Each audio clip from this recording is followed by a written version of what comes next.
Hey everybody, welcome to another Heroclix podcast. I'm Alec Musser, your co-host, and I'm sounding a little scuffed right now because I'm not at my normal place. I'm on the road, but I still wanted to get it. We still want to get an episode out to you guys. Manny will be joining us later.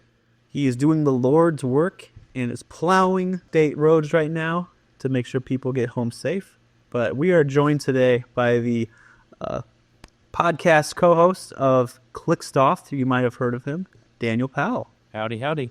Now, Daniel, how long have you been doing podcasting for? You've been doing it for quite a bit now, right? Yeah, this will be, 2025 will be the ninth year that I've hosted Clixed. That's so cool. You guys are probably one of the, if not the longest running podcast, right? That's continually doing stuff. So we're not the longest running one. I think Critical Clicks has been running longer than us, but Clixed is the world's largest Heroclix podcast. World's largest Heroclix. I'm glad we got you. We had to book you early in advance, and just Not really. pull some strings, but we got it. I'm sitting here at the computer like I do most of the time. Also, if you guys are not aware, Clixed has a Patreon program. I think for couple bucks you can get into their Discord for helpful tips and tricks, and then also if you jump up to $5 like I do, you can get monthly games and also just overall more one-on-one personal strategy if you want to run teams and learn from probably one of the greatest Heroclix players to ever play the game. If you haven't done that and you have an extra $5 lying around, I would highly suggest, if you want to get better at Heroclix, to go join that Patreon for Clixed. There, I plugged it for you, Dan. Yeah, of course, man. I have learned so much from doing that, so of course I'm going to plug it. Alrighty, so before we get started, because we all talk about Heroclix, we love Heroclix, but there's other games in our lives, and we just want to talk about real quick the games we play. So any games that outside of Heroclix that you've been playing, whether they're video, whether they're board, whether, I don't know, playground games, whatever. We want to know what you guys are playing. So, Daniel, what have you been playing outside of Heroclix lately?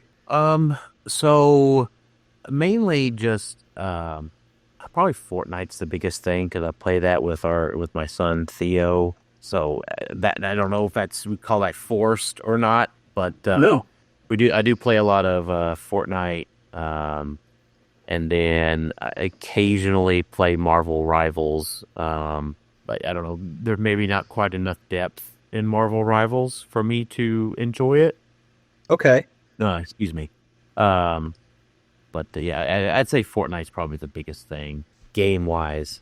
And then Sam and I own a whole shelf full of board games, and we play 5 board games a year.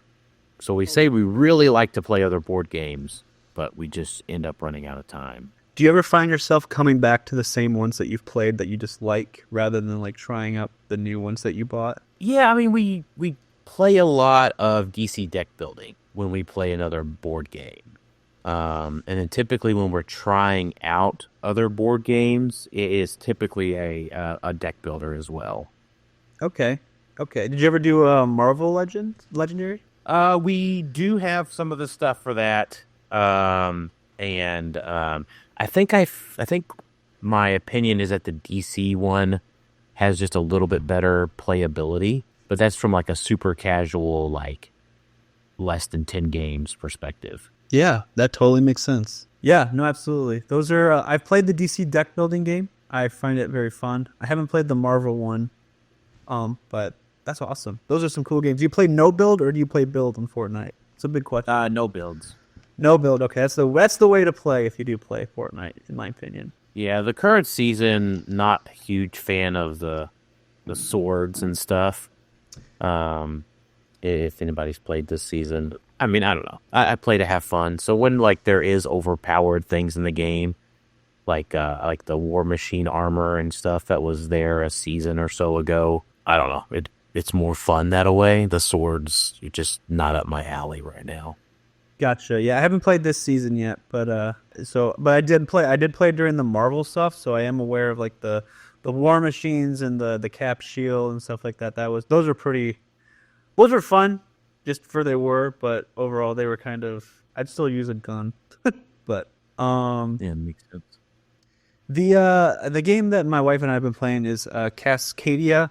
We love this game. We keep on coming back to it. It's a national park builder. So you build your park and you stock it with animals, and based on like the biomes the animals live in, you score points. But also like if you like stack two bears right next to each other, you get like X amount of points for each pair of bears you have, or you get like runs of salmon that caught like this that equal X amount of points for how long your run is. It's a really fun game. It's got good art and it's a lot. I think it's a lot of fun, especially if you like. It's not really deck building. It's like park building, like world build. Not world building. I wouldn't say that. You just like build your own park. It's very cool. Yeah, that's cool. Yeah, yeah. But then yes, I have been playing the obligatory Marvel Rivals. Sue Storm just came out and she's really fun, so I've been playing her. But yeah, other than that, just been just kind of just doing those two things, playing Cascadia and Marvel Rivals. So those are the games that we've been playing. The Marvel Rivals, like, I probably need somebody to like really like explain to me like why is this fun? Oh wow, okay. Well, I mean, it's not that it's okay. It is fun, right? Like, I have fun, like popping in as Iron Man, right, or whatever, going around shooting the repulsors, or going as Venom, and like, like that is fun. And if that's it, right? Like, okay, it's like Daniel, you've got it. That's what it's all about. Well, then maybe there's not quite enough depth for me there. Because sometimes it feels like you just run up there and like somebody's like, and you're just like, respawn again. So I don't know, like, maybe I'm just not good enough, right, for Rivals to be fun to me. I don't know. No, I have that feeling too. There's sometimes where I play that game for like 2 sessions, I lose both of them, and then I just sit there, I'm like, why am I playing this game? This game is not fun. But then I ultimately click next match and keep playing. Yeah, I mean, it depends. It sounds like you're playing. Well, Iron Man's like a damage person, but Venom is a tank. I don't know.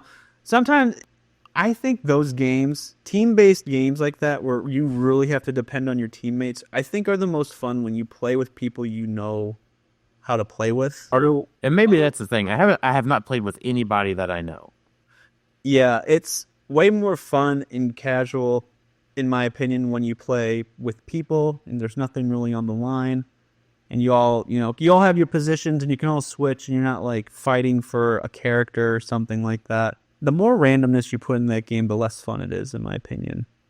Sure. And I'm not like playing ranked or anything. I'm just playing, just the standard, casual match or whatever with random people. Yeah, no, that makes sense. Yeah. But yeah, we'll have to get you on a game or two or something. We'll show you how fun it is. I think it's a lot more fun with friends. I will say that. It's very hard to justify playing that when you're playing by yourself.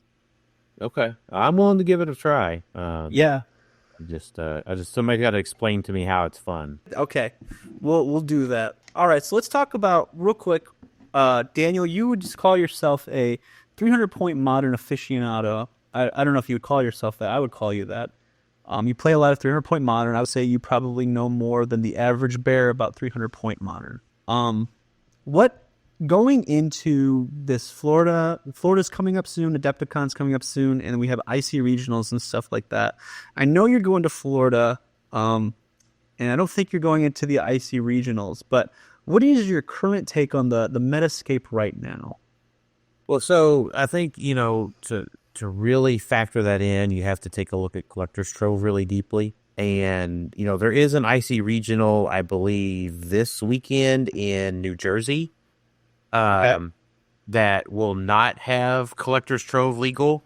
So, I mean, there's really, and we have not done our set review for IC Regional, or not IC Regional, for Collector's Trove yet on Clixed. So I really haven't dug super deep into it as I would have liked to so far, because it's 7 weeks till Florida. So, like, I'm feeling under the gun as of today. Mm-hmm. But man, it's Collector's Trove, I feel like opens it up a bunch. but everything is still it's still to me about the juice.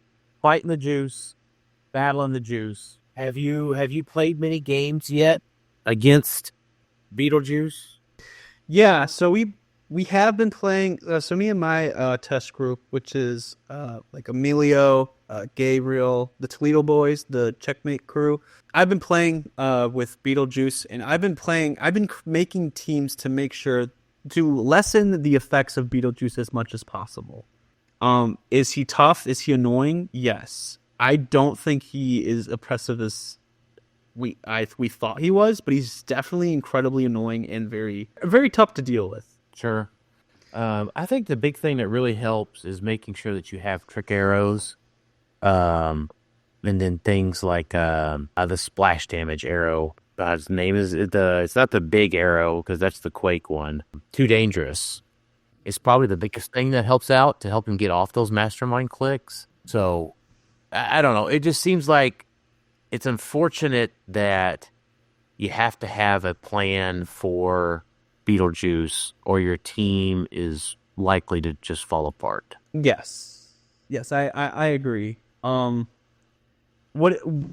what is your game plan right now? Obviously you're probably running Beetlejuice, right? Or most of your teams are going to have him sidelined. Yeah, absolutely. Yeah. Okay, so what would you say from your perspective is like? So you mentioned the trick arrows, right? You trick the too dangerous, or just getting rid of that mastermind fodder, or targeting everybody so he has no mastermind fodder. What would you say your other tips and tricks for dealing with the Beetlejuice are? So I think the biggest thing for me is going to be running Legacy Panther. Yes. That, and unfortunately, like, that's probably the easiest thing. I mean, because Legacy Panther is decently hard to KO. But man, it's you have to have a $250 counter to a $20 Iconics. Yeah. It's rough. I will say that. Is there any world where you run Despero? Like if you just like you just can't Not a afford good Black one. Panther. Yeah. Okay. Not a good one. Yeah, that makes sense. I mean, it to me is if you are running, if you think you need to run Despero, you probably just need to rethink your solution for Beetlejuice to be something more like what you were talking about, Diana. You know, something with Trick Arrow, something with Chthon, and being able to deal with the juice passively, right? And hope they roll a big number, right? So Beetlejuice doesn't come out on click one, sort of thing. Yes, absolutely. So the thing is man, he's just so hard to KO if like they roll a 1 when they bring him out, and so and it's almost like you have to have a plan to KO him in one turn, because if you don't, then they just let him go back and then potentially come out again. Not in the same turn, obviously, but that'll let him heal back up, right? Or potentially come out on a different click. Yeah, that makes sense. Him coming in, like, that's the thing, right? Like, you're always running him with some type of fodder. Like, I don't think you ever run Beetlejuice without some type of unavoidable fodder, whether that's time breakers, which is more expensive, like points, but the butterflies and like camo, shark. Well, you can't run it. You can't mastermind to the butterfly swarm. Yeah, you can't mastermind to them. Yeah, Well, are you talking about? Well, yeah, I think the other part of just in general is that butterfly is a must play for probably 95% of teams. Okay. So if you were to give me 100-player tournament, I would say 95 out of those 100 teams should be running butterfly. Okay.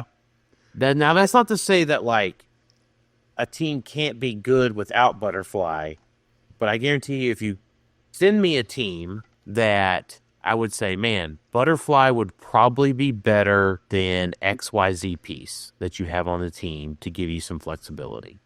Yeah, well, it's so versatile. It's any piece. Oh, not any piece, but there's so many pieces that could come into. It's uber situational, and that's what makes Butterfly so freaking good, in my opinion. Yeah, but Butterfly just enables Beetlejuice until they change, and hopefully they do change him at some point.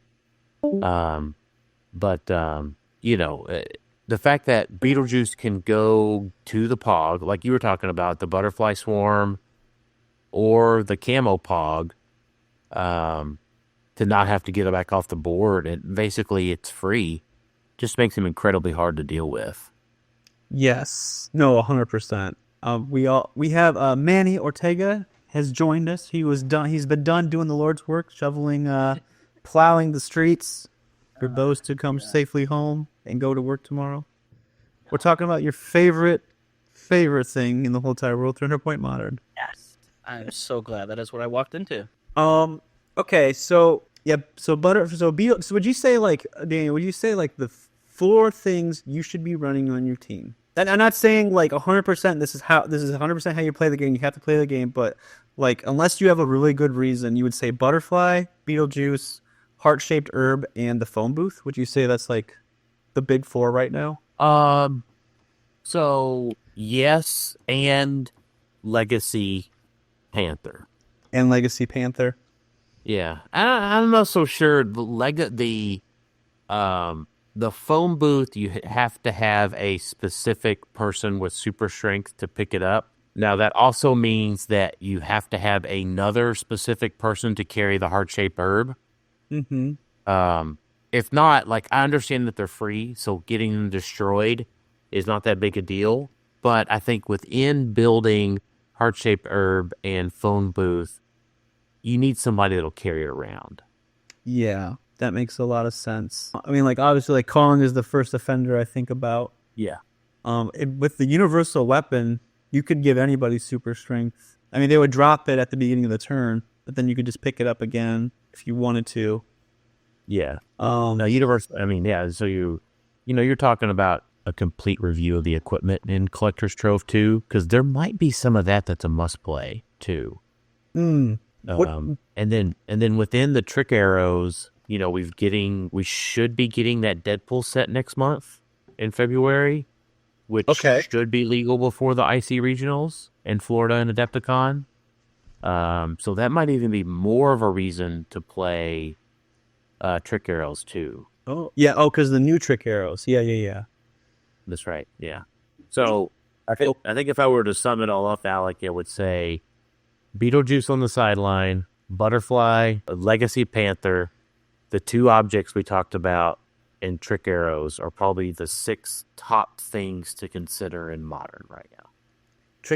I love trick arrows are just like, it's very hard for me to justify not playing them. That to me is my number one. You must play, like this is the hardest thing to not justify playing. I love trick arrows. They are very versatile. They do a lot. Yeah, I would say I agree with most of that. What I think is awesome about what I think is awesome about the state of Modern beyond that is that beyond that, like 60 points of Butterfly, dude, Modern is wide open right now, and there's no overarching, overpowering thing. Like theme teams are good still.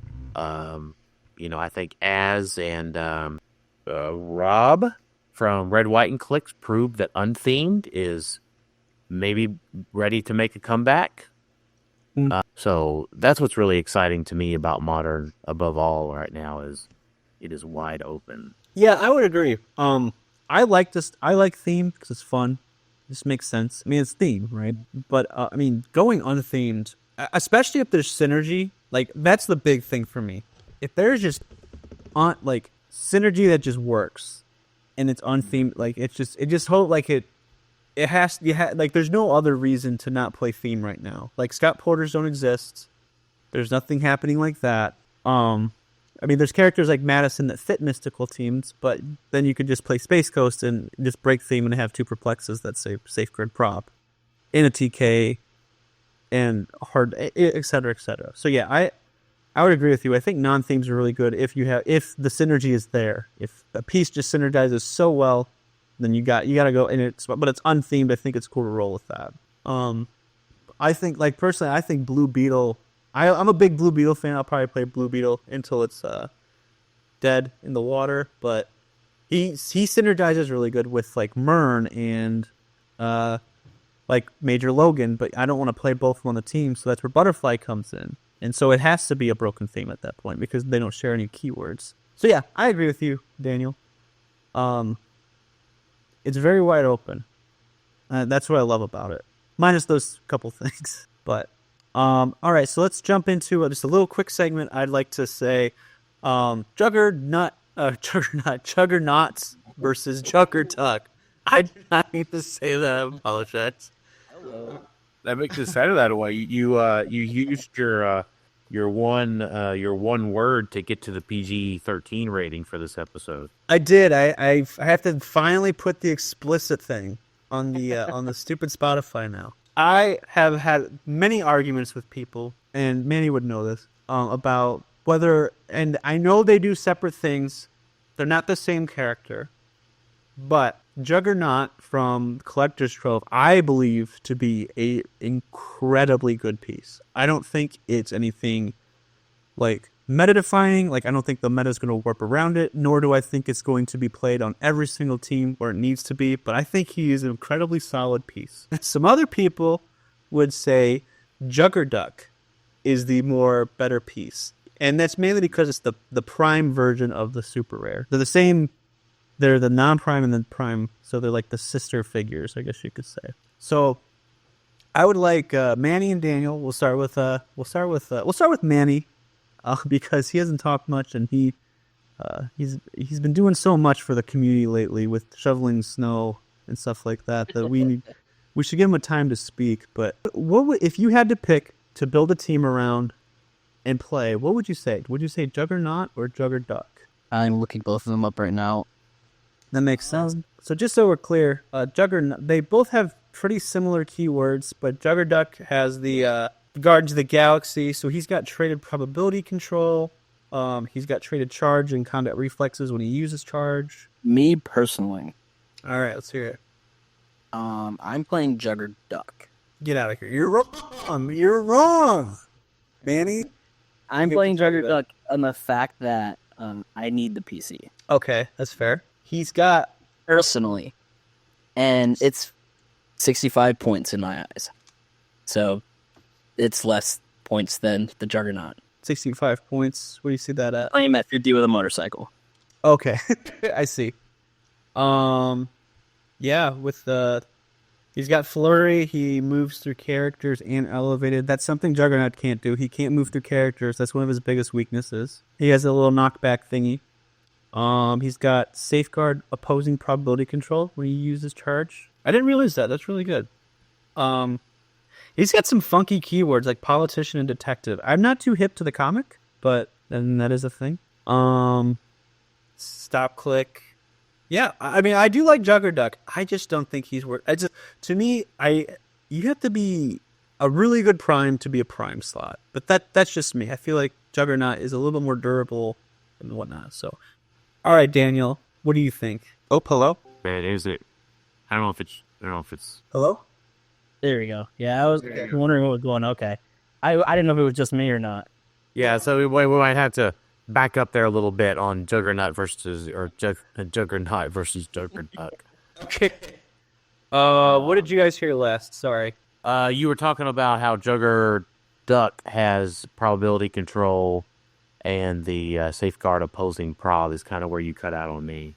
Okay, yeah. He's got the knockback. Okay, sorry. We'll start from right there. We'll pick it up.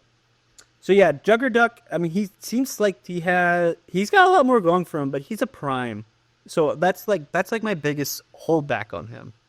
I don't know what primes are hard. Primes are a dime a dozen right now. You have to be a really good prime to play a prime, in my opinion. But Daniel, what are your thoughts? So the big thing for me is it's really like between the two is deciding who you want to free Crimson Gem on, and so the super strength is good. That helps both of them pack around things. For me, the biggest thing is Juggernaut just doesn't get through any rollouts. So mainly shape change and super senses. Okay. So that's 80 points. That's very susceptible to rollouts. It's also, there's a lot of prob. Unless you're playing John Con or butterflying in John Con, there's a lot of easily accessible prob in the format. Okay.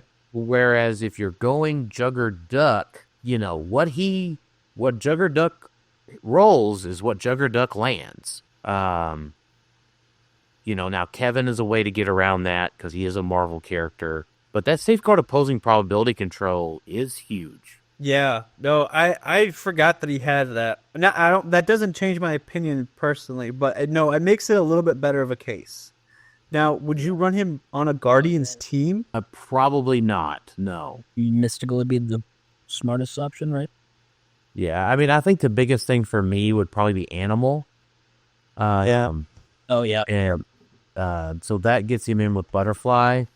Or I'm going to probably throw out something crazy and say that Politician is probably your fringe. Look at with him. No, there's some good politicians out there. But I think more than likely, you're right. It's Mystical or Animal. It is kind of most likely your case with Juggerduck. But the ignores characters and the safeguard opposing prob are probably the two biggest things that put Juggerduck over Juggernaut. Yeah. The characters thing for sure. Yeah. The opposing safeguard safeguard opposing prob is huge, don't get me wrong, but the two things that kill Juggernaut that I've noticed is not moving through characters, and then also like the traffic. Well, the traffic barrel kills both of them, not kills it, but cripples it. But not being able to move through characters is really, really Juggernauts. I used it there. Yeah. Well, now you were asking me which character is better of the two. You weren't asking me if I thought they were good characters in general. Yeah. So which one would you? Yeah. Which one's the better of the two? Yeah, Juggerduck. Okay. Sorry, Alec. It's okay. I realize I'm the minority. I think Juggernaut is better of the two. So his close ability is close. Make a close attack after resolution. Deal 2 damage to each adjacent opposing character. If Juggernaut was destroyed terrain during this turn, the damage dealt is penetrating. I think that is really powerful because that does damage without even if you miss the charge attack, or your opponent does shape change out of it, you're still dealing 2 damage, barring that they don't have invincible. So it's like a get around rollouts kind of thing. And the adjacency, if you go up, Juggernaut really, you want to get him up there in personal, and I think the safeguard outwit is really nice because he's a beefy boy. He's 8 clicks deep, dies on KOs on his 9th. And he has a charge but doesn't have speed of 10. He's got mediocre keywords, but the mystical keyword's really good. So there's some people with the rivals keyword that you could use with him. So you can automatically land that hit, not have to worry about rollouts or anything like that. So, but overall, yeah, I see the case for Juggerduck now. I see a little bit better of a case now. Still gonna choose Juggernaut though. I think Juggernaut is the better of the two. He's a little bit more points, but Giant Reach 2, doing passive damage without hitting is just really good in my opinion. Yeah. So, all right. It's okay, but play whatever you want. I've been playing with him a lot recently. I think he's very fun. Yeah. And then I think the other thing is that Juggerduck does have flurry. So yes, and also that Guardian team ability is sneaky. Mm-hmm. Yeah, absolutely. He's always an 11 attack, and or whatever is perplexed up stuff. If you give him a Chthon, he's more. Do I suggest it? So, I don't know. So I guess my counterpoint to both of those things is Juggerduck does not have flurry because it's a free action, and Juggernaut does not have his close attack power because it's a free action. Okay, so they're both bad. They both have to play in a world where Beetlejuice exists. That's fair. That's totally fair. No, I get that. I totally get that. That's unfortunately the world that we look at. All this character's so good. Oh, it's reaction? Oh, okay. Off to the bin for you. We're never going to see you again. All right, so, but we're not here to talk about 300 Modern per se, but I did want to hear your thoughts on it in general. We're here to talk about collecting Heroclix, a forgotten art that a lot of people don't really talk about, in my opinion.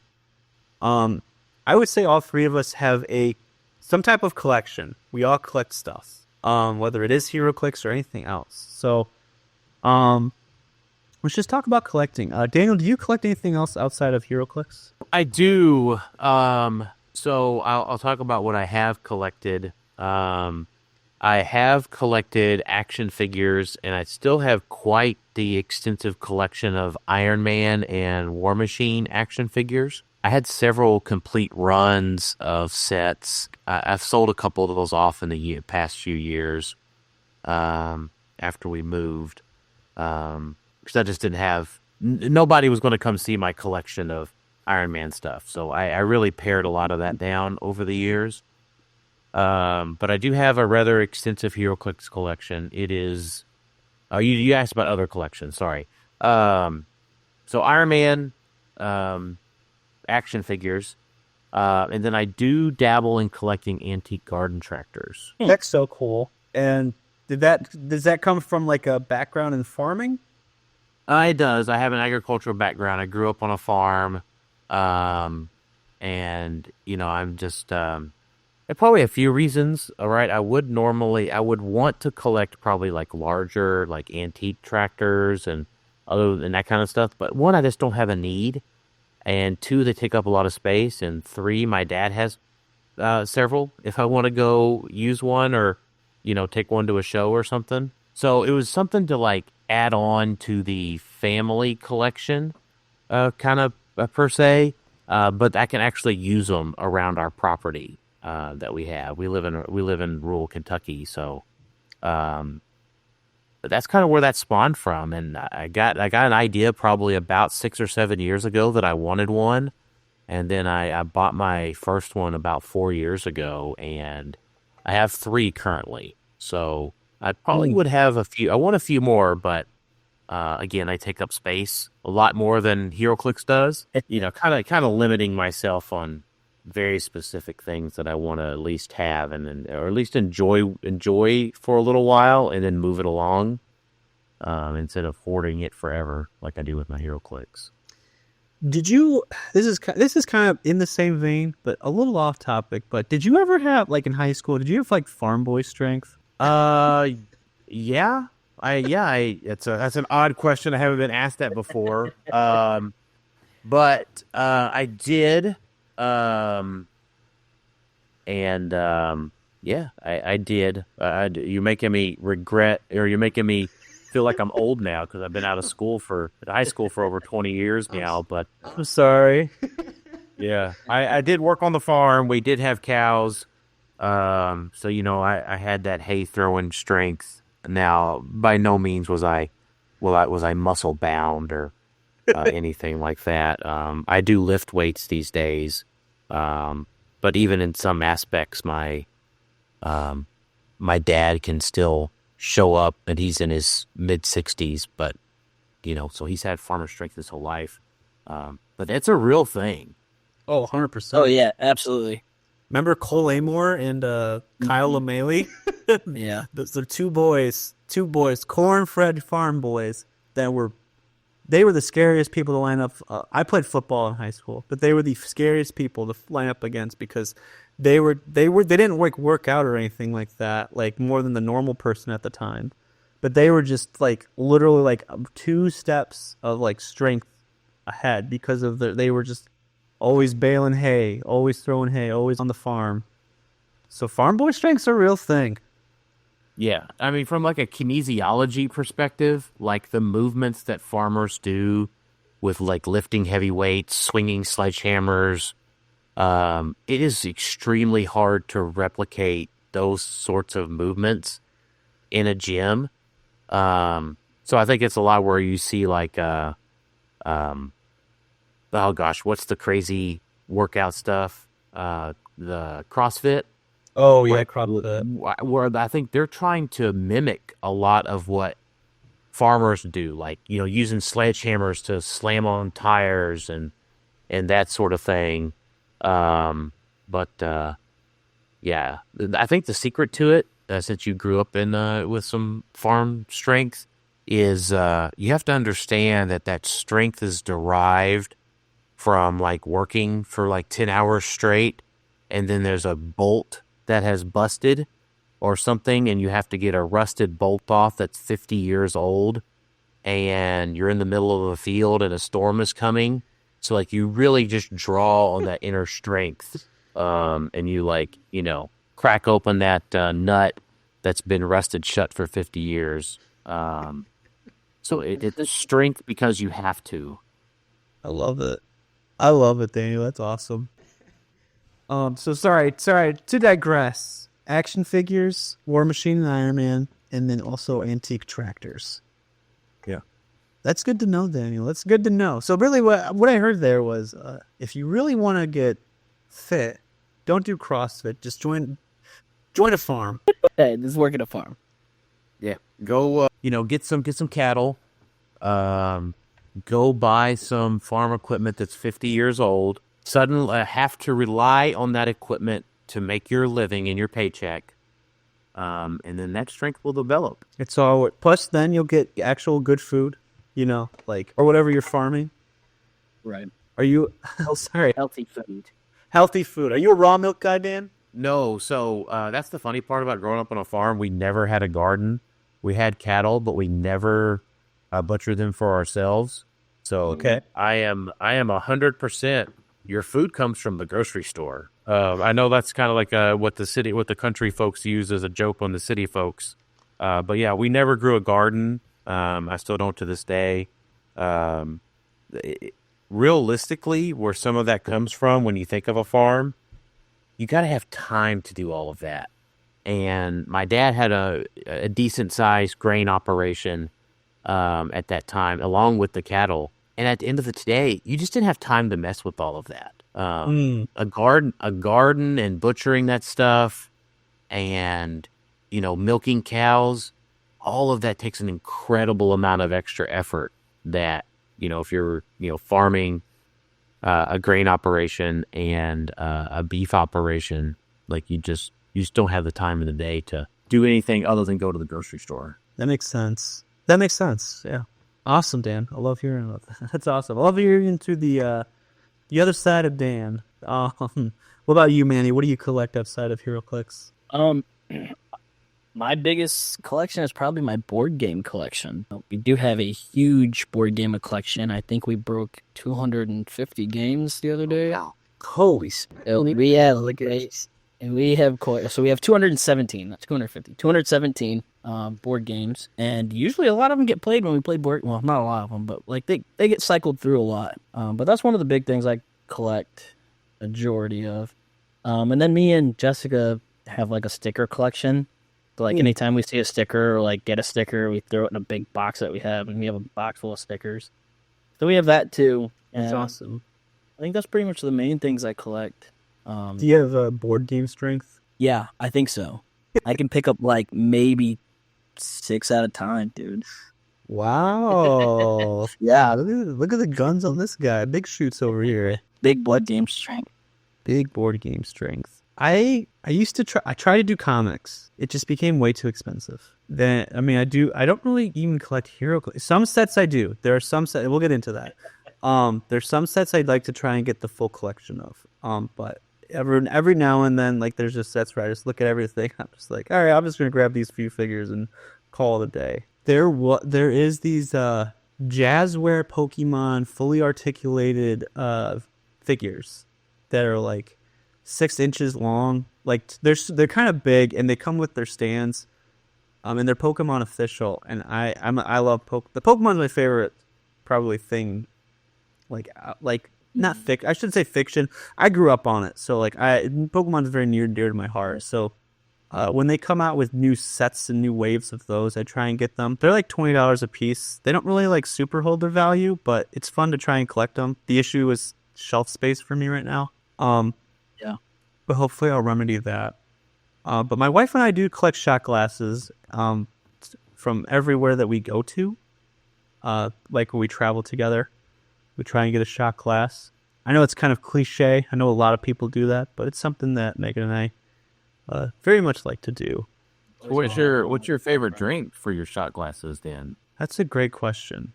I think my favorite shot glass beverage to enjoy would probably be Kraken right now. Like Trash Rum. Oh, wow. Okay. That was one of the first drinks I've ever had in my life. Really? Yeah. I did wait till I was 21 to start drinking. And Square. I'm pretty square. But I waited till all the appropriate ages to do the appropriate age things. And Kraken was something that I remember just like sifting through the cupboards in my parents' house and seeing it, and that was like a shock to me because my parents like never talked about drinking. So I was like, okay, I'm 21, I can technically have this. So I like snuck some and had some, and I was just like, whoa, my gosh, this is so wild. Like this is not what I thought it was gonna taste like at all. But as I grew up, I really came to love it. So now it's kind of more of a nostalgia thing. So I would say that. Love it. So yeah, those are kind of my collections. So Heroclix collecting. Dan, you've been playing the game since it's been around, right? No, I'm not quite that OG. No. Okay. I have been playing Heroclix since 2014. So, in a lot of circles, I'm still a newbie. Yeah, that's around the same time me and Alex started playing as well too. Yeah. That's about right. Yeah. 14. War of Light. Well, I think our story was kind of behind. Probably. Yeah, probably. Well, I keep on saying like this is the first set that I bought, but that set didn't come out in 2014. It came out like way earlier. Like I think Amazing Spider-Man came out way later or way earlier. Yeah, it did. It was about 2 years before that, I think. Okay, but to me it was still like a brand new set. I was like, oh my word, I can't wait to collect all these Spider-Man chases. So what to you guys, when you see a set comes out, what do you guys see collect? I need to collect this set. This set is going to have a high collectability. So, I could talk to you about, I'd like to talk about the Heroclix stock market. Okay. And lay on. All right. And how that turns into collecting. So, this would probably be something for my podcast host, co-host Jason Albee to talk about. But Jason and I trade a lot. So when it comes to my theory for collecting Heroclix, when it comes to Modern, I generally try to collect everything quickly. I used to be, that varies. I used to be a completionist, and I would have sets done within the first week most of the time. Now it feels like a lot of the value has dropped off the past few years with less opportunities to play competitive Modern. So it's knowing and really taking a study of what things are going to be good in a set, trading and acquiring those quickly, and then like for the remainder of the chases in a set, the super rares are generally pretty easy, right? Like let's take Masters of Time, for example. Like Darkseid, you knew that you wanted to probably get one of him really early. Yeah. So you probably traded heavily, hoped you pulled one, or paid the piper. But most of the other super rares in that set, I mean, don't quote me if there's one or two other ones, but most of the other super rares in that set are pretty cheap, like sub 20. So for me, that's like, you just pick those up as you can. But you got to do it quickly within the first couple of months because the supply dries up and then the stock market goes up. Ooh. So you have to have a plan and a budget to say, well, I'm going to buy this $10 super rare here, $10 super rare there, because things can get better later. So part of playing that stock market is getting a complete set quick-ish, because it could be, I don't know, 3 or 4 or 5 sets later, and I say, man, Alec, you really got to play that Despero. It's really become good all of a sudden. Now it's $100 super rare. Well, if you collected it early, it's not a big deal. So I try to get complete sets. But for the other chases that aren't like must play, gotta have it right now, I'll typically try to trade for those over the first couple of months before the supply dries up. And then the ones that I've got to have for competitive play, typically I just pay the piper or hope to pull them. Yeah, I know competitive definitely has a giant, I wouldn't say chokehold on the market for Heroclix. Actually, well, there's some figures that just hold their value because they're a figure of a name. Yeah. Absolutely. What's your thoughts? And then you run into things like sorry. Venom Magneto, where it's both. Oh yeah. That's where it all. That's where that the Venn diagram comes in the circle. Yeah, in the middle.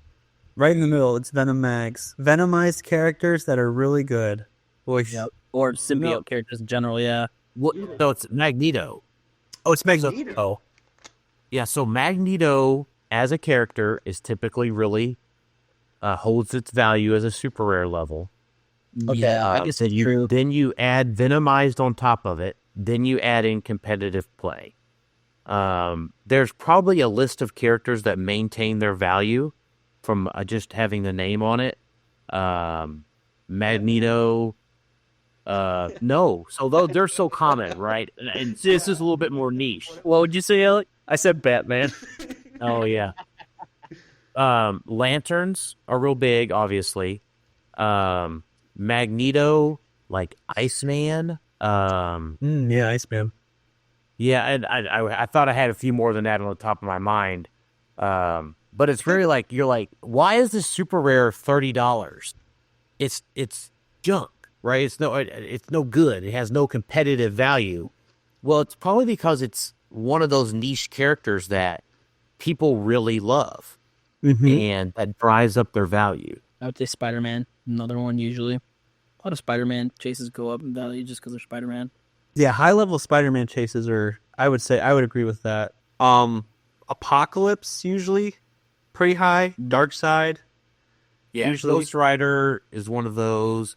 Although Wheels of Vengeance helped normalize the Ghost Rider market. Yes. There wasn't a ton of Ghost Riders before that. I mean, there were some. Yeah. Most of them were super rares, too, so... Oh, really? Yeah. Most There was that stupid... I don't know if this is actually stupid. That's the one from... is it Fantastic Four Future Foundation? Where it's just him, like, holding the scythe. Man, sorry. I get frustrated. This is a tangent. The girl Ghost Rider. Yeah. Yeah. I hate when super rares have terrible sculpts. Winter Soldier from Disney Plus is exhibit or patient zero for that. Just the most boring. You just got his arm up. Like, it's just so frustrating to me. I'm not saying they have to look like Darkseid from Masters of Time. That's like chase level sculpting. But if you're a super rare, you should have something cool. I mean, and some of them have it, but then there's some like winter. I understand cost, budget, yada yada. I understand, but it just, to me, like, that is what makes a super rare collectible for me personally. If they look stupid, I don't care how good that character is. I am not getting it. I'm not spending $40 on a piece that I showed to someone and they're just like, oh. I think sculpts has a big thing to do with collecting too, because like you want to collect in cool sculpts. I agree. I totally agree with that. So what would you guys say would probably, if you had to go and collect a set, what would you guys say like is the most collectible set that is in existence right now? Like modern or all time? It's so hard because I want to say all time, but I honestly, like, there's so many sets that I like just have zero idea that they exist. So if all time, I still think that Warlight is still the best set in all of Heroclix. Okay. I did try to collect all the chases of that one, and then I got irritable because I don't collect DC anymore. So, oh my gosh, I got one of those. He's rid of all but one. Is the first I ever opened. I would say I am really proud to say that I have a complete Warlight set, including all of the batteries and every construct that they made. To me, that offered just such a variety of game elements, and obviously the focus on lanterns, which is really popular. I'm not a huge lantern fan. Like, don't quote me on calling me a huge lantern fan or anything, but I think lanterns are probably some of the coolest EC properties. The sculpts were good from that set. The dials were obviously good from a ton of pieces in that set. So, I think for a new Heroclix player, it'd be really daunting to try to get a complete Warlight set, especially with the Lantern Legacy coming out. A lot of speculation happening on the legacies for that set. To me, that's the set to collect still. Yeah, they have some pretty good pieces in there, pretty good sculpts, figures like outside of Green Lanterns that are Green Lanterns. Like I remember pulling the super rare Swamp Thing from I think Wave 2. Oh yeah. That thing was so cool. Like that's just this figure that's a super rare. White Lantern, I think. Yeah, he was like that. He was White Lantern, yeah, but he was still like really cool to pull. But there's like a lot of figures like that in that set that just look really cool. And there might be like as in one of the Parallaxes is a rare, or Hal Jordan as Parallax, and even that figure itself just looks really cool, regardless of if it's good or not. Yeah, well, Warlight. No, I agree. I think Warlight is a very highly collectible set. I think I wonder if that's gonna help influence the sales of the Lantern Legacy. So, Manny, what about you? What do you think is one of the most collectible sets? I'm not really like a big I have to have all the set. For me, like collecting it is more like. If you say X-Men. No, I'm not saying no. I mean, well, I do have an X-Men character I do collect. That's my main thing. Yes, I agree. I have every Gambit figure made since the beginning. Yeah, I have all of them, and I have to get another one coming out in the next set. So that's wonderful. But I'd say things that I'm big on collecting HeroClix wise are like I love collecting the Spider-Man villains. So I have every Sinister Syndicate figure, and that's probably like the main thing I collect. I wouldn't say I'd set wise, but if I had to pick a set that I would want all of, I'd probably say Absolute Carnage, I think. See, that to me is the most collectible set because that thing I've never seen a set like be still in circulation, but you can't find it anywhere. And I don't know if that was a product of like COVID, but it was. Yeah. It was okay. But like to me, that set like it was. I felt like it was you either bought it or you missed out. Like it was like 1 year of being around, and then it was just like, yeah, it's gone. Sorry, literally no one has it, and that's what caused me to like struggle to find what's his name, Doctor Strange, Venomized Doctor Strange. And I know that figure had some competitive value, but that figure was the hardest to find for a decent price for the longest time. I got lucky. When that set came out, I wasn't buying as much because I had nowhere to play here in town, and then I got back into it. And by the time I got back into it, playing up in Toledo where I play now, that set was not being sold very much. I got lucky. I took a trip up to Columbus and found a hole in the wall shop, and they had a brick of it, and I bought it, and I ended up pulling the Venom Doctor Strange. So I was super happy about that. And then I think you played it at one of our HeroClix weekends that we do, and that's when I was like, okay, I need to get back into this game because this game is so fun. Like that figure looks awesome. So, So Manny, you said Gambit. Daniel, what figures do you typically trend to, even if they're not competitive? Do you trend to just collect because you just like them?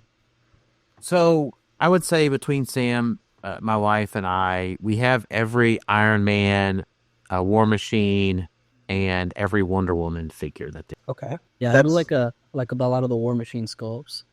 War Machine was the first Prime I ever pulled. Which one? Oh, Punisher? No, the War Machine Prime from Invincible Iron Man was the first War Machine I pulled. Or the first Prime I ever pulled. Doesn't that one look stupid? I don't think so. Let me see. Hold on. I'll look them up real quick.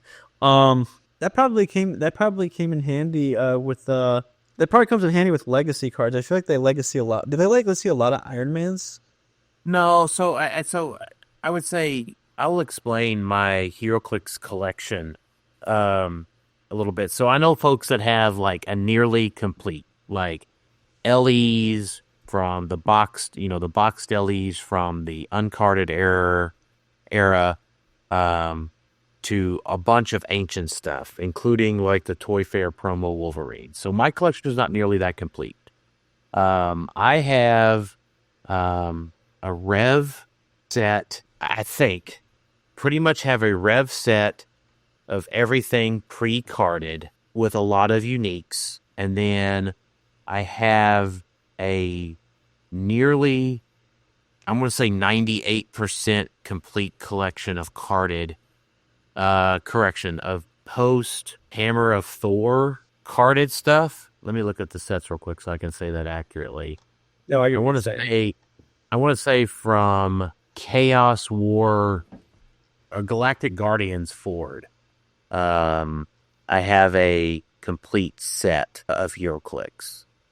So I'm definitely missing stuff, but yeah, it does help out a bunch whenever legacy cards come in because I know that for the most part I have them. Okay, yeah. It's just a matter of finding them for you, right? Oh gosh, yeah. Don't. My organization is poor when it comes to Heroclix. I go to Walmart and I buy these like stackable tubs that are like, I don't know, like 2 inches thick or so. And then that's how I organize them. I just throw the cards in there, and if they're chases and they're nice chases, I put them on my display shelf. But otherwise, that's how I organize mine. Yeah, the problem is not for me like organizing a set initially. Like that is the easy part.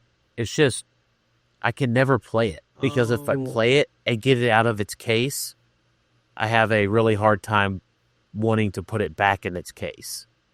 Yeah, I feel especially why things are competitive and modern because you're playing with certain things multiple times, and then when it retires, you just stick it to the side and you forget to put it back in its original set. Yeah, I feel that way. I put I put Heroclix on my shelves based on number one, whether or not I like them as like a sculpt or not, or number two, whether how often I use them. Because otherwise, yeah, they just sit on that shelf forever until I get sick of tired, and until I need to make space for a figure that I am using. Yeah. I did look up that War Machine. I forgot that one does look cool. Sorry, Manny. I didn't mean to slam dunk on your War Machine Prime. What a jerk. That's what I do. So what would you guys say your like most prized Heroclix is in your possession? Like even like the one that you like maybe like went the extra mile to get, or just the one that you wanted in your collection the most? I don't know if you want to start, Manny. Oh, me? Yeah, we'll start with you. I did just happen to make a purchase, an unnecessary purchase of $125. Yeah, ragdoll. $125 to add a Carnage Silver Surfer to my collection. Heck yeah. That's a good figure. Like that even just like the idea of a Carnage Silver Surfer is still cool. Yeah. So that is probably the biggest one right now. Absolutely. I quite enjoy. I do for like sculpt purposes, I do really enjoy the Avengers Prime that I have as well. Looks really cool on my Heroclix shelf. So yeah, no, totally makes sense. What about you, Dan? Do you have a prize figure? So I'll get the two easy answers out of the way to give you my probably actual answer. Okay. So my two easy answers. My first one is my 2 world championship winning teams. So those, figures are, really special to me, and I've kept them segregated for several years. The second easy answer for me is the Chase War Machine or Chase Iron Man that I got to make a legacy card for. Oh yeah, the cool, the Chase, yes. So I would say those are my easy answers. But my actual answers is things that I sought out when I first entered the game back in 2014. So things that I went out and actively sought. So my answer would be a lot like Manny's. Avengers Prime was one that I sought out very specifically once I realized that it exists. And so that's probably my number one would be Avengers Prime. That's a good It one looks- too. That one looks Just dope. looks so cool. It's sitting. I agree. That's a good one. Sorry. Side note number 1. What years did you win Worlds? So I won the Rock World Championship whenever it was still modern, and I won that back-to-back years, 2017 and 2018. Okay. That's when they just started the new cards. Correct. Yeah, the dial on the card was in my first championship. Yeah. No, the black cards, the black border card, whatever you want to call them. Yeah. Putting those on my card. What figures did you use? Um, I'm sorry. This predates my competitive Heroclix knowledge, so I actually don't know much up until. Obviously, I'm more than happy to share. My first World Championship team was Unimind Super Rare from the Mighty Thor set, Nighthawk Prime, Classic. Such a good from figure. Nick Fury. Unimind also had the Supreme Intelligence on him. I played it with the Nighthawk Prime, an Atom Colossal, a Carnage Colossal, and then 2 level 7 IDs, Green Arrow ID, and I think one other, probably a Superman. And then my second World Championship team was Connelly Starro, Chase Starfox, Connelly Lockjaw, and Groot, Avengers Infinity Groot, and then 4 IDs. Okay. That was the Chase Star Fox, right? Yeah, and then Okay. Equipment. And then my 2017 also included the Venom Symbiote. Gotcha. Sorry, what were you saying, Manny? My bad. No, I was just listening. Yeah. Okay, so you're part of the Starro crew. You love Starro then? Big Starro? As far as the Legacy Starro, no. They, I think, really forgot one thing on his dial, and it was sidestep. Oh, the original one had sidestep? Oh, it did. Holy smokes. Yeah. Wow. Yeah. I played the original one at 100. So the new one at 80, I'd really like to play the new one at 80. But they forgot sidestep. And I just can't get around it. Like in my head, it just neuters him so badly. Now, obviously, like the folks that are doing the, play him at 20 and then convert him to his other dial and use the free heals to, get him all the way up there. That's a cute trick, and I like that. But no, I'm not necessarily on the Starro train. He had a very niche time there for that World Championship, where he was really good.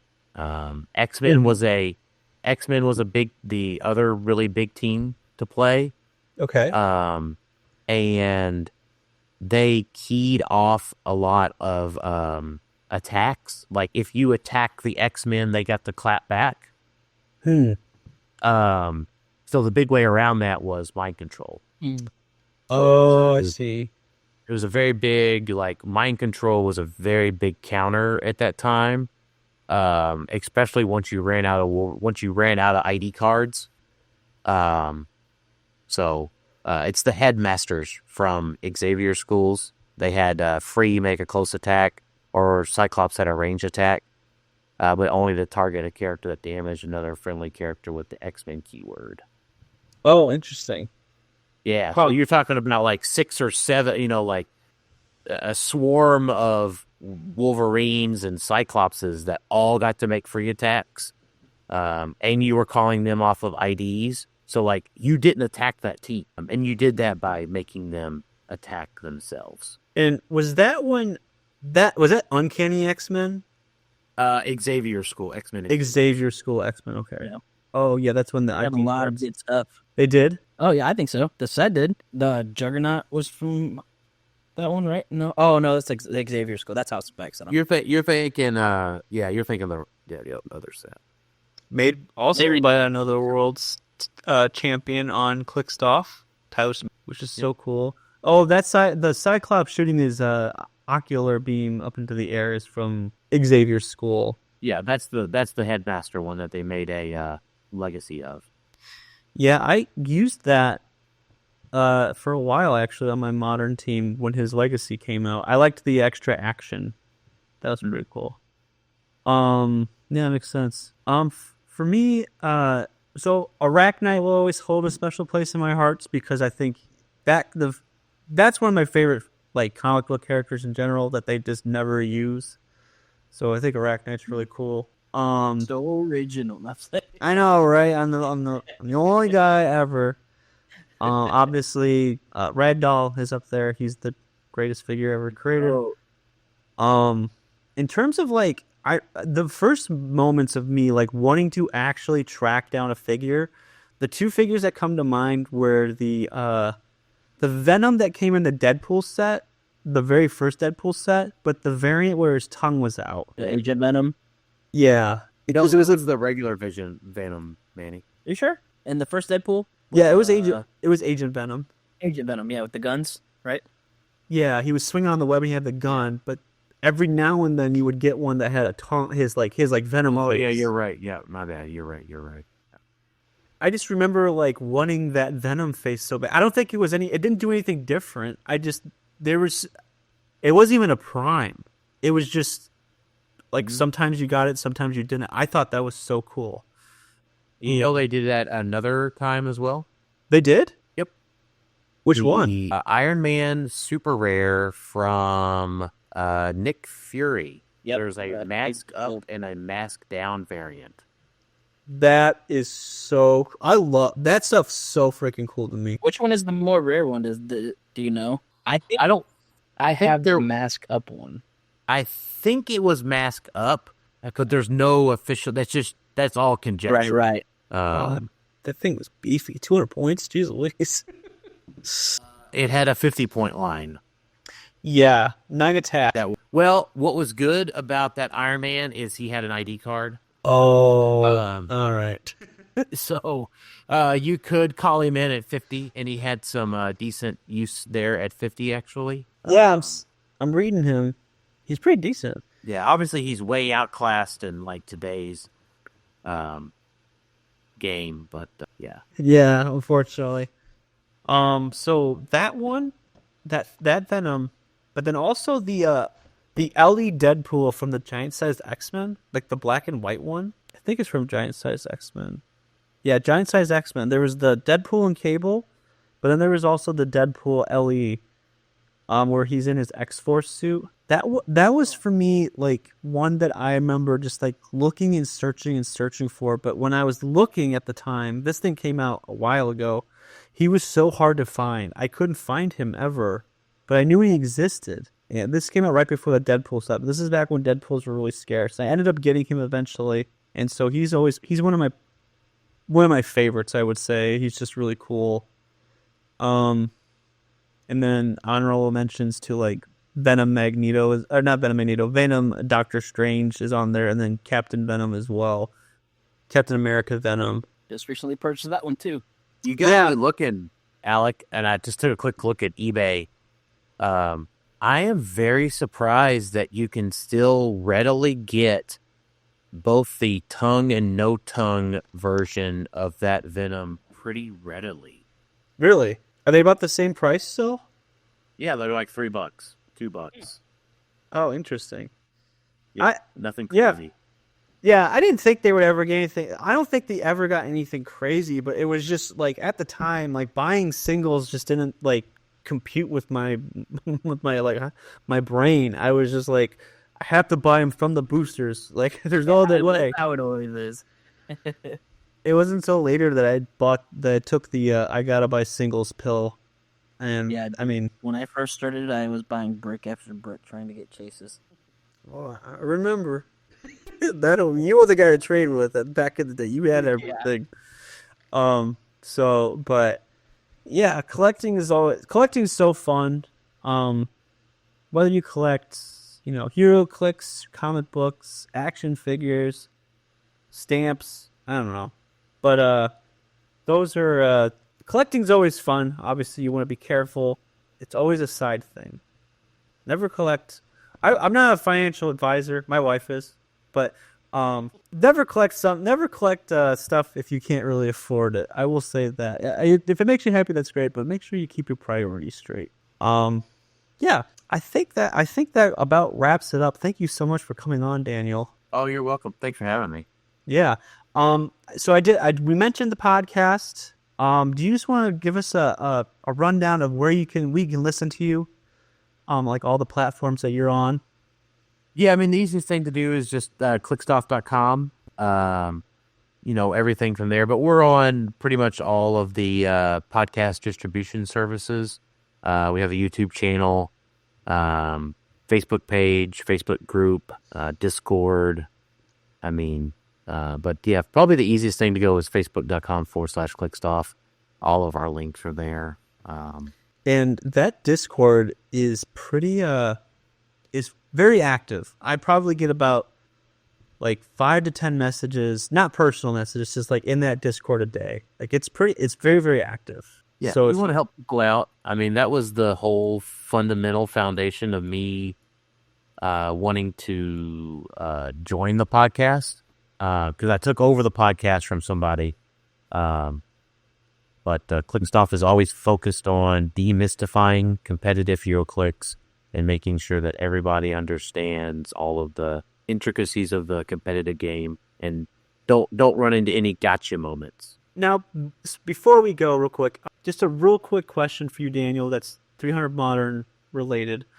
If a new player like reached out to you, like, and they were just like, "Hey, you're not going to turn them away, right?" They're like, "You're not like too big to help people." I'm saying this facetiously because I think some people are a little scared to reach out to the big players of Heroclix, but I'm here to break that myth real quick. So, Daniel, what would you say if a new Heroclix player reached out to you? Reach out anytime.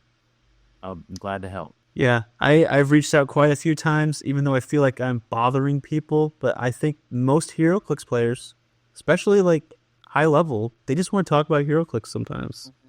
Yeah, it's amazing. We really enjoy playing the game, and we enjoy talking about it. Like so much so that you talk about it for like an hour to 2 hours sometimes, and then post on the internet. It's crazy. Yeah, it's amazing how quickly our podcast gets to the Clickstuff show gets up to 2 hours. Way too quickly sometimes. I enjoy it, man. I love listening to like an hour, 2 hour podcast. So it's like my drives to work, and then sometimes when I'm working on stuff in my office, I got Heroclix podcast blasting if they have a new episode out. So I enjoy the long formats. Yeah, thank you. Yeah, absolutely. Manny, do you have anything to add before we wrap it up? Not really. I think everything's cool.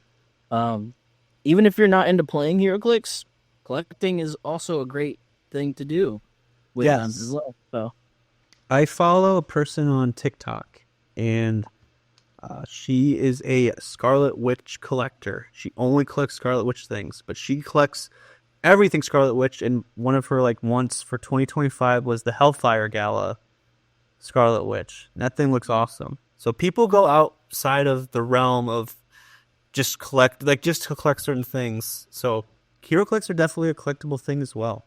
I love it. Daniel, we normally do a ChatGPT outro, but I don't have my second monitor on me, and so we are just gonna end it here. Thank you so much for coming on the podcast. And we'll see. For having a topic that wasn't just strictly 300 Modern. Yeah, it's yeah, absolutely. Thanks for giving Manny something to talk. Manny hates talking about 300 Modern, so I don't hate it. It's just I sometimes I just feel like I don't have nothing to put in. Yeah, nothing to put in. He can't play his Sinister Syndicate team. Dang. All right. Well, I could, but it wouldn't do. That's yeah. No, I get it. Anyways, thanks Daniel again for coming on, and yeah, absolutely. And we'll see you next time. We keep on clixing. Or no, what does the ChatGPT always makes us say? Yeah, I'll go look in the Stay curious. Stay curious. cereal. That's right. It keeps on clixing.